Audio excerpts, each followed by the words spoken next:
শুভ দীপাবলি, শুভেচ্ছা সবাইকে। আজ আমার বাড়িতে লাইট লাগাবো। কালী পুজো চলে আসছে সামনে, তো লাইটগুলো না লাগালে ভালো লাগবে না। কালী পুজোতে লাইট লাগাতেই হবে। আর অয়ন ঘুমিয়েছিল, ঘুম থেকে উঠে এসে এত দুষ্টু করছে, বলছে আমি এটা নেবো সেটা নেবো, আমি ওখানে যাবো। তো দাদা নিয়ে কোলে করে দাঁড়িয়ে আছে। আমাদের লাইট লাগাতে লাগাতে বিকেলে লাইট লাগানো শুরু করেছি, সন্ধ্যা হয়ে গেছে। ওই অনেকটা উঁচুতে লাইটটা লাগাতে হয়।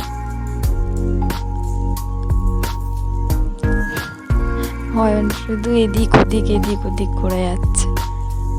এদিকে লাইট ফাইনাল লুক লাগানো কমপ্লিট আমাদের। এবার যাব আমরা মায়ের বরণ করতে চলে যাব। এসে দেখি অনেকে বরণ করা শুরু করে দিয়েছে। আমরা একটু লেট হয়ে গেছে আমাদের আসতে, তো আমরা বরণ করতে শুরু করে দিয়েছি। মাকে বরণ করলাম।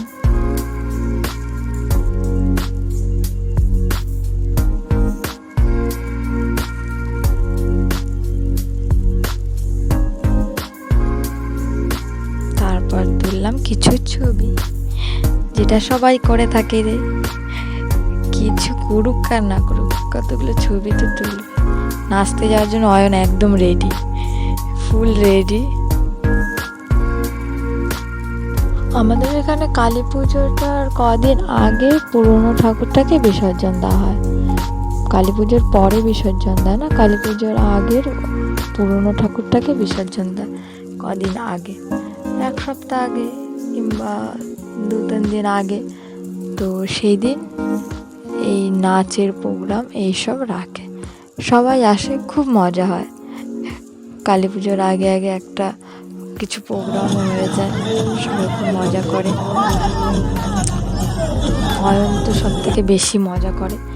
অয়ন নাচার জন্য এত ব্যস্ত থাকে, দেখো চলে এসছে নাচতে। ও একটা জায়গায় দাঁড়িয়ে নাচ করবে না, এত মজা করে নাচ করে ও, খুব মজা হয়। একদিন তো মাকে বিসর্জন দেওয়া হয়েছে।